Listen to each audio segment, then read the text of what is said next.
Welcome to Simplify to Scale, a show dedicated to helping you scale a high impact and high profit business that you love without all of the complexity and chaos that can keep you trapped in the day-to-day. I'm your host, Krista Grasso, and with decades of scaling experience, I know what actually works and what's just hype. So if you are done with all of the one-size-fits-all scaling advice and all of the overnight success promises, and instead you want proven practical strategies that will help you simplify operations, elevate your leadership, amplify profits, and scale sustainably, let's dive in and get started. Hello, and welcome to another episode of the Simplify to Scale show. Today, we're going to be talking about some of the shifts that I'm seeing coming in the small business space that are trickling down from large business. And this is specifically for you if you have a consultancy or if you lead a service-based business, but there are some takeaways regardless of the type of business model that you have. So stick with me through this episode. But one of the things that you may have heard if you have listened back to my trends and predictions for this year, or especially if you listened to the Future of Small Business post, is I shared in those episodes that a lot of times the reason I tend to be pretty ahead of the shifts that are coming in small business, the reason why I tend to see what the future of operations look like, what the future of small business looks like, how services and buying expectations are going to be shifting. The reason I can see a lot of this is because I spend time and I equally consult with both small business and with large scale enterprises. And most of the things that hit the small business market originate in the large scale businesses first. And so by the time it hits the small business space, I've already led a lot of clients through this change at a much larger, more enterprise level, transformational level type of impact. So by the time it hits the small business market, I've already led a lot of large scale consultancies or large scale enterprises through these changes. So I know what's coming. I can see what's coming. I can see the nuances and how what impacts a really huge billion-dollar, multi-billion-dollar enterprise needs to be adapted and shifted to fit really well in a smaller, more service-based business. But that being said, here's one of the things that I am currently seeing and I'm currently working really closely with businesses on.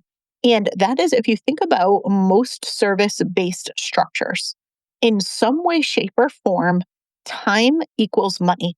And now I don't mean you bill hourly. You probably have monthly retainers. You might have project-based or deliverable-based pricing, as in you may bill for projects, or you may bill for something very specific, or just have that ongoing regular retainer that you have with a client. Great, amazing. That being said, though, really, if you think about it, it is more your time that is impacting some of that pricing because you can only work with so many clients or a single individual can only work with so many clients. And that's even if you productize your service delivery. That's even if you do a lot of the things that I guide you through and that I help you with all the time that we talk about on this podcast and that I do when I partner with businesses inside either Simplify to Scale or my certifications. Right. And so even if you have so many of those really positive pieces in place that help you to distinguish yourself better, that help you to charge much higher rates, and that help you to have more of a sustainable and scalable business model, as opposed to what most people experience when they are doing more true time for money from an hourly billing perspective. Even if you have all that in place, there are still some impacts to it that are being felt right now. And again, it's not felt as deeply in the small business space yet, much more so in large scale businesses, but it will be trickling down and you might start to have some inklings of this in conversations with different prospects and potential clients. And so here's what I mean, and here's an example of what this looks like without disclosing any of the specifics. So know that in this example, I'm kind of blending together several different businesses and clients and things into one story so that it's not distinguishable as any one person that I'm working with. But that being said, what a lot of businesses are facing is they have a team of people that provide services or consultants that work for them, and they bill a certain rate based on what they pay those people and how long it typically takes for them to do what they're doing. So many of them have different pricing structures. Again, some are more project-based, Some are more retainer based, but either way, on the back end, a lot of their calculation is based on the fact that, it's going to take about this much time. I pay this person this much. Therefore, I'm going to charge typically twice as much to the client, or there's some kind of margin equation in that. Great. Well, now all of a sudden, AI has entered the picture, and the amount of time that it takes their people to do things has gotten cut in half. And a lot of times it's gotten cut down significantly. And while that sounds really great, you're like, perfect. I charge the client, let's say $50K a month. I pay my person $25K a month. But now all of a sudden they could do it in half as much time. Amazing. Great. My margins go through the roof. Right. And for a short period of time, that's going to be true. But what's already hitting large scale businesses and what will hit smaller businesses is those clients who are hiring for those services and who are bringing consultants in all of a sudden also have access to the same AI tools or other AI tools. And those tools have big promises, right? They promise that maybe you don't need that service provider. Maybe you don't need that consultant anymore. You can do this all on your own. You could train your team to do this. Right. And some smart, savvy business owners who are more technically minded could get in and do this on their own. Other times they're going to have their team go off and learn how to do certain things. But now all of a sudden they have AI tools where they can see how much quicker things can get done. And whether it's accurate or not, because sometimes there is a perception that AI could do the same thing that somebody could do. And you and I both know they can't, right? Really, there is a benefit to having you there or having your team there in a way that's different from someone just going off and using an AI agent or using one of the AI tools, right? And so you know that, but the founder doesn't always know that, especially with clever marketing and very sexy and appealing, like you don't have to hire this person, instead you're going to do this. And so they don't always see the value in paying that same amount of money anymore. They're expecting it to be done quicker. They think maybe I could just do it myself, or if I'm going to pay somebody to do it, there's no way it's going to take whatever it is that they were previously paying or whatever amount of time was previously expected because they expect everything quicker, right? As AI can spit out almost instantaneous answers, the short attention span and the instant gratification that the world has previously already felt is only quickening. It's becoming more and more the expectation instead of the exception for something. So the quicker you can do something, the more it's going to match what buyers are increasingly expecting. Great. Well, if all of a sudden you can do something so much quicker, then how do you charge the same amount that you charged before? And so a lot of these larger scale companies are grappling with that right now. They're really trying to figure out, how do we position our services? How do we price our services? How do we make sure that we're charging based on value and based on outcomes instead of charging based on time? Even if we're not directly charging based on time, we know realistically behind the scenes, time is a big factor in our pricing. But now all of a sudden, the time equation kind of goes out the window. So how do we charge based on value, and how do we position what we do as being valuable in a way that distinguishes it from what AI is promising that somebody could do on their own? Or where do I know when my client goes and tries to do this on their own, they're going to get stuck? Where are they going to get such mediocre results that they are going to eventually need to hire somebody? So how does it change fully the strategic positioning around what I'm doing? And how does it change either my pricing or the positioning around that pricing? So the business is able to protect profitability and stay very in demand in the market instead of seeming like something that is no longer valued in the same way. So you may already be having a little bit of this showing up in your business. It will increase over time. The expectations from buyers will continue to shift. They will expect things to be faster. They will expect things to be lower and lower and lower priced if they can't clearly see how what you do is different from what they think they could do or what their team could do using AI. And so this actually isn't even a discussion on AI.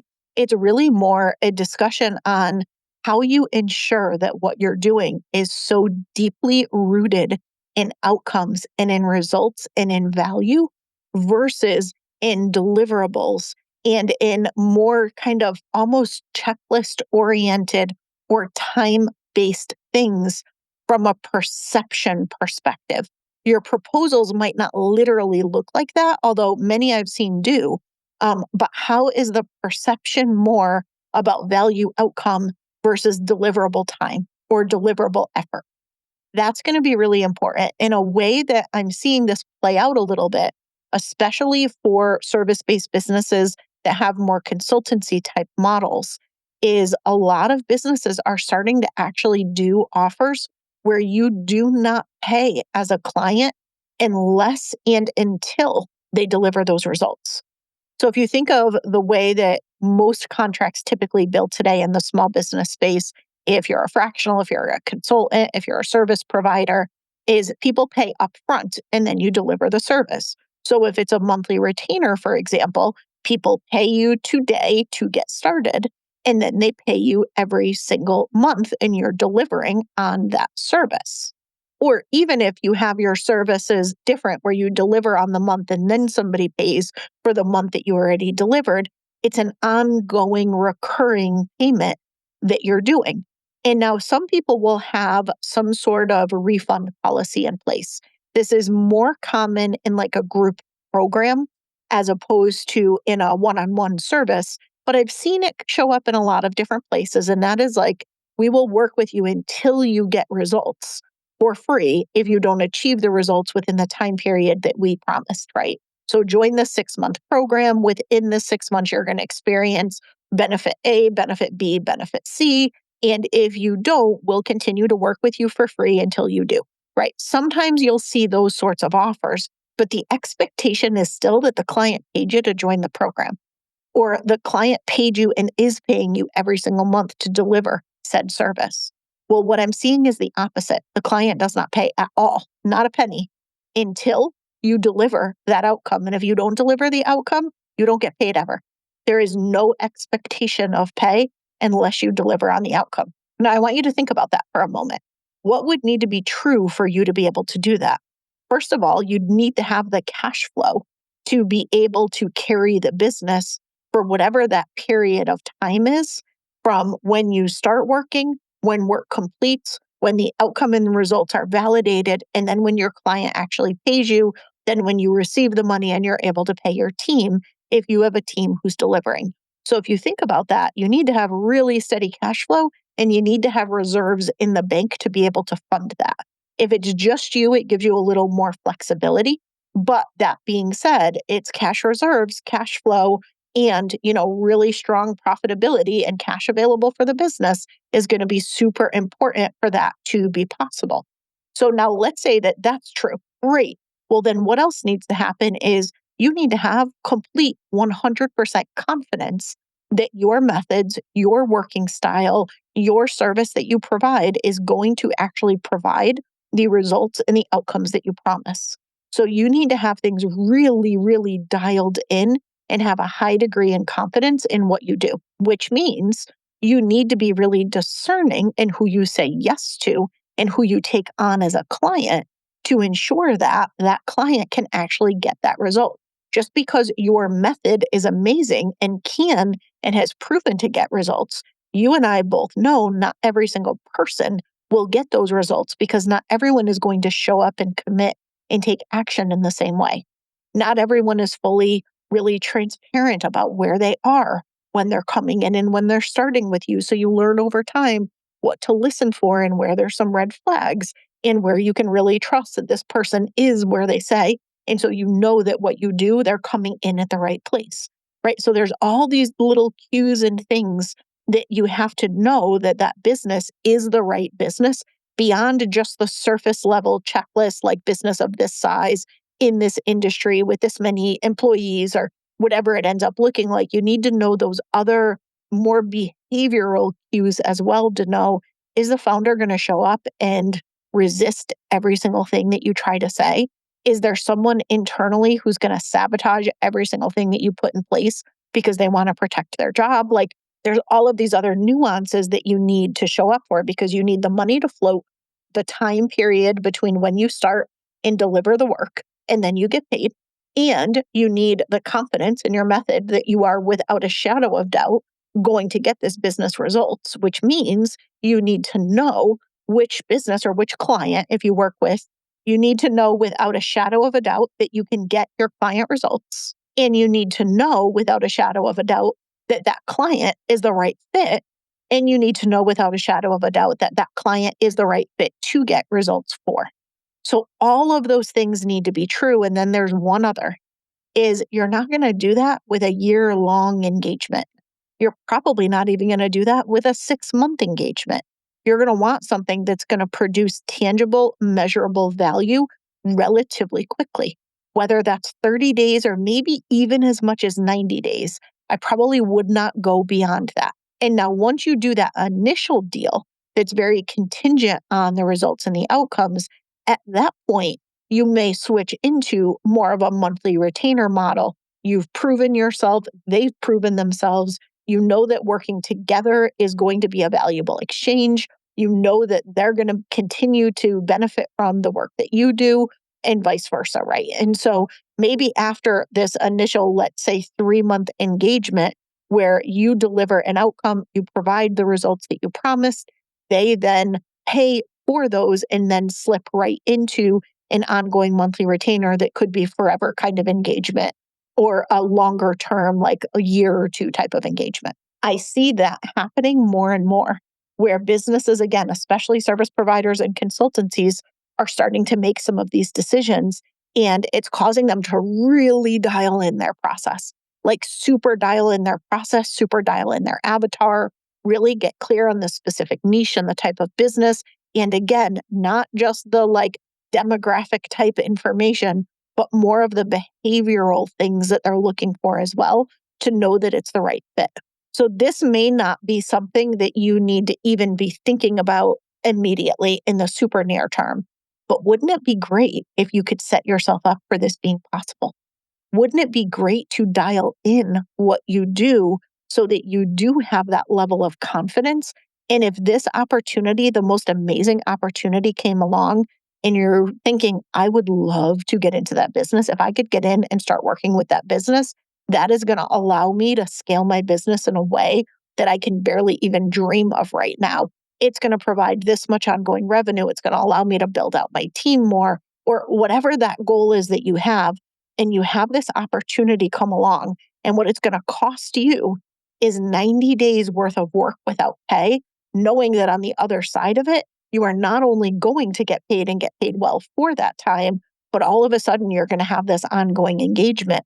Like, wouldn't it be great to be positioned to be able to immediately say yes for that? And so that's where I highly encourage you to look at how do you dial up the confidence in what you do, simplify things down, figure out a way to carve out a really meaningful, really, really meaty win for your clients. And today that's something you're going to bill for.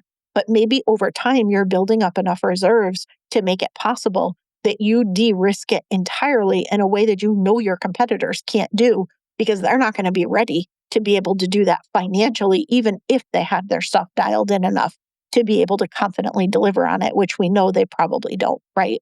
And so how do you position yourself for some of that? This is a lot of the work that I am doing with some of the large scale clients I'm partnering with right now, and wanted to share this as some insight into what I do see coming in the future. Again, not everybody will do these deals where they don't get paid until after they deliver on the outcome. But this is more illustrative of the fact that you want to shift the way that you're pricing what you're doing, the way you're positioning what you're doing to fully be more of a value exchange than it is anything tied to time and money.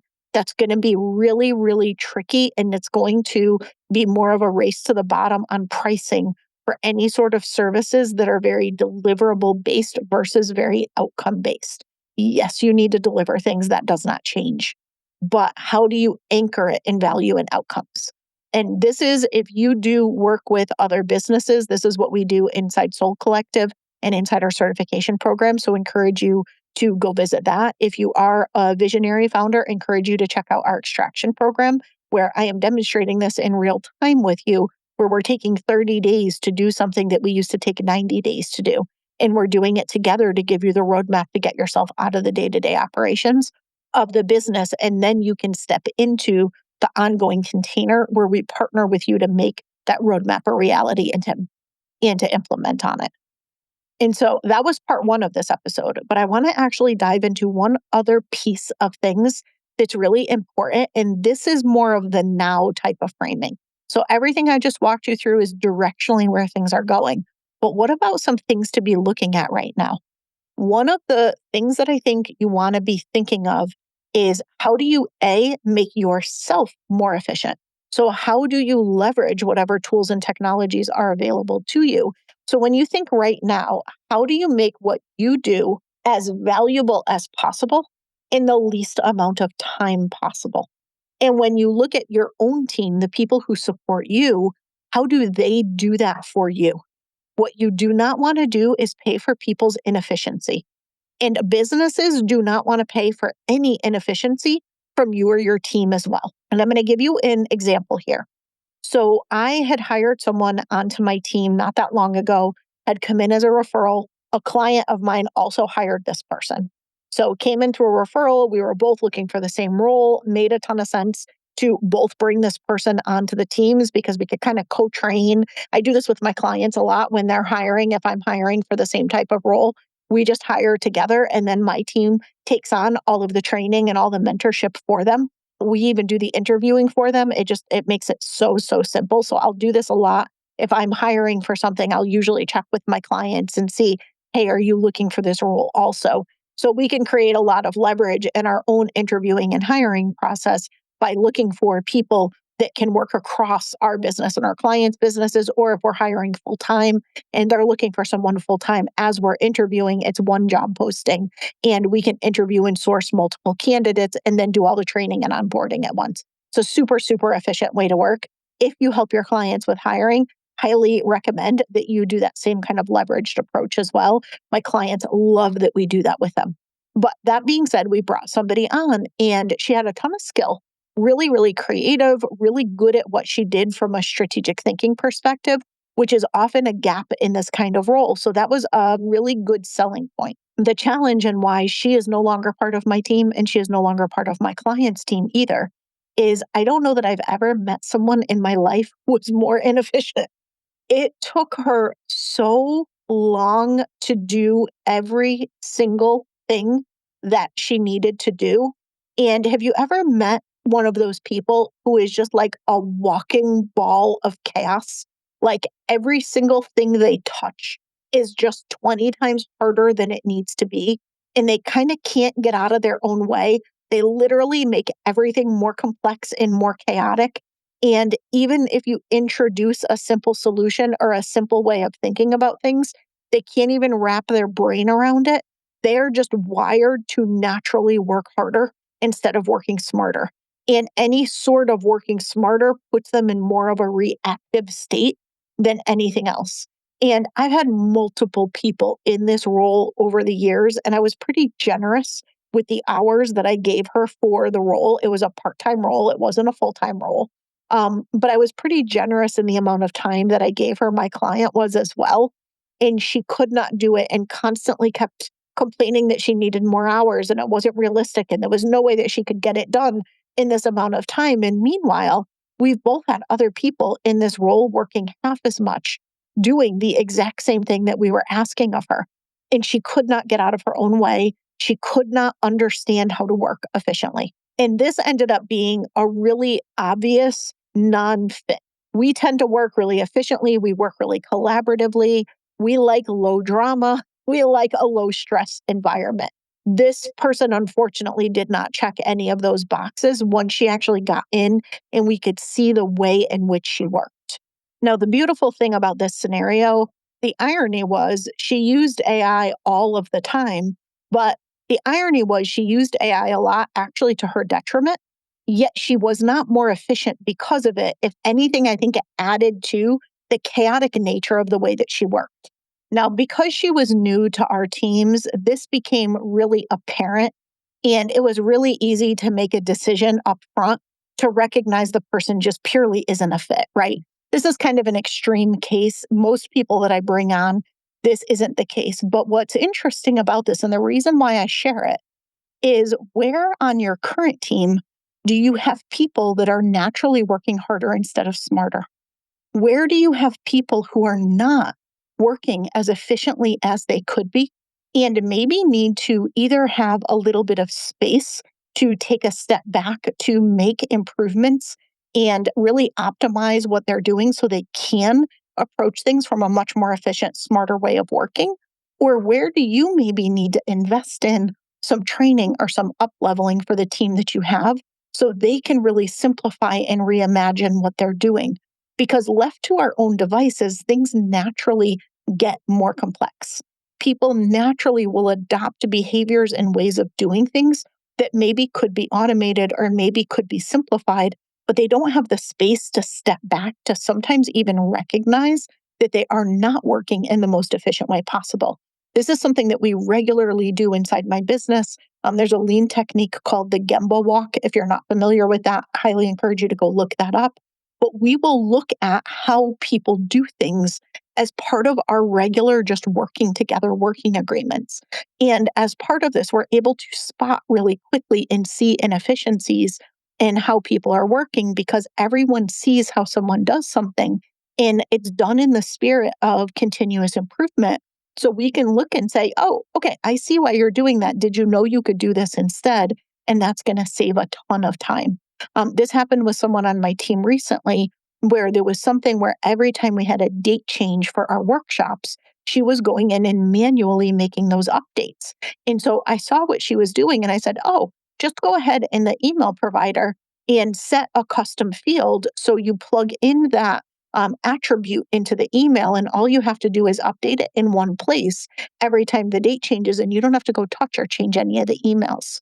We put redirects in place for the calendar page. So she just has to go replace the calendar, like the add to calendar from add event. And all she has to do is go update this one page instead of going into the individual emails and adding it to the emails. And so we saved hours and hours and hours of work because I do workshops every single week, whether you realize that or not. I always do. I tend to do them more to cold traffic. So you'll only hear me talk about them warm to my mailing list if you're on it periodically, but I actually lead workshops every single week. And so it was taking so much of her time to be able to go and do this. And it was through that Gemba walk and seeing how she approached things that we were able to very quickly shave multiple hours a week off of her time.